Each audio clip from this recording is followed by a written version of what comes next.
Hari Jumat kemarin aku baru saja kembali ke Jakarta, setelah seminggu melakukan perjalanan dinas ke Pulau Kalimantan. Aku berangkat bersama tim audit. Tadinya aku ingin mengajak stafku, namun karena ada kegiatan di Jakarta dan ada meeting di Bekasi, aku memintanya untuk menghandle dulu. Sebenarnya kegiatan kami di sana biasa-biasa saja, namun ada satu kejadian yang menurutku wajib dibagikan kepada pembaca. Asteris. Seperti biasa, kami tiba di mes dan segera disambut dengan berbagai makanan dan minuman. Setelah selesai mengenyangkan perut, kami segera istirahat untuk menyegarkan badan karena besok pagi kami sangat membutuhkan tenaga yang banyak.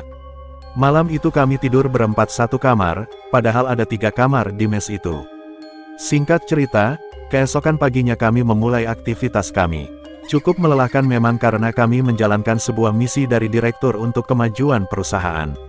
Setelah selesai menyelesaikan semua pekerjaan kami, pukul 17 kami kembali ke mes. Setelah mandi kami semua duduk-duduk sejenak di ruang tengah sambil menonton televisi. "Mau makan sekarang Pak? Biar saya segera masak," tanya pelayan mes. "Ada bakso gak di sekitar sini Bu?" tanya Adit. "Ada Pak, tapi lumayan jauh sih, di perumahan karyawan Blok A," jawab ibu itu. "Di mana tuh Pak?" tanya Adit padaku.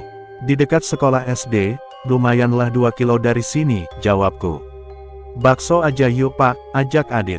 "Ya udah Bu, gak usah masak malam ini, minta tolong buatkan kopi aja," ujar Mas Edi. "Coba telepon Pak Sadimun Bro, pinjam mobil ada gak?" kata Mas Edi padaku. Aku segera menelepon Pak Sadimun untuk meminjam kendaraan. "Bro, adanya motor, mobil sedang dibawa ke kota," ujarku pada Mas Edi.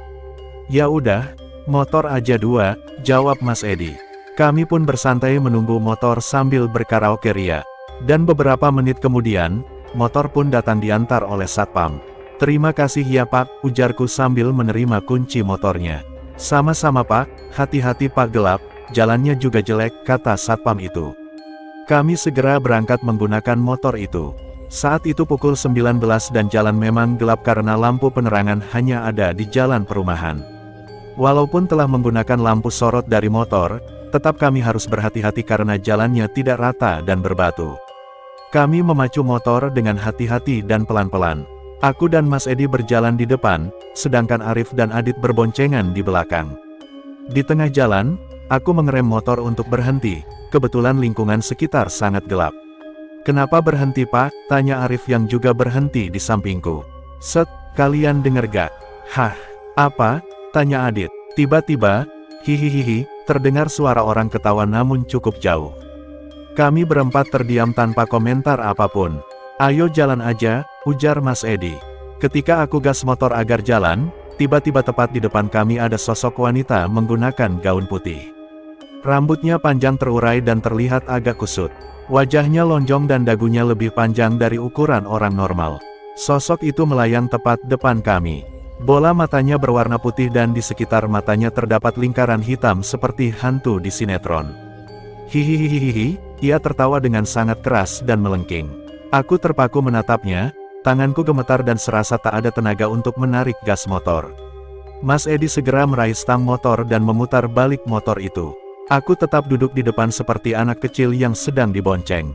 Aku sangat shock dan tidak bisa mengeluarkan suara dari mulutku. Bibirku juga terasa gemetar. "Putar Rif, putar balik," teriak Mas Edi ke Arif. "Ah," teriak Arif dan segera memutar motornya lalu memacu motornya sekencang mungkin mendahului kami. Jalan saat itu sangat berbatu, namun dengan kondisi ketakutan seperti itu, jalanan berbatu. Terasa seperti di sirkuit Catalunya Spanyol. Ketika kami berbalik arah dan melaju motor dengan kencang, aku melihat dari kaca spion sosok itu mengejar kami. Hihihihihi, sosok kuntilanak itu tertawa. Suaranya terdengar jelas walaupun sedang melajukan motor dengan kencang. Ketika akan masuk ke gerbang mes, aku tidak lagi melihat sosok itu melalui kaca spion. Setelah sampai di mes kami tidak berkomentar apapun. Kami semua terdiam dan tampak wajah-wajah pucat ketakutan dan shock karena kejadian tadi. Kruk, terdengar suara perut. Entah suara perut siapa itu, aku tidak peduli. Yang penting asal jangan suara ketawa kuntilanak itu lagi.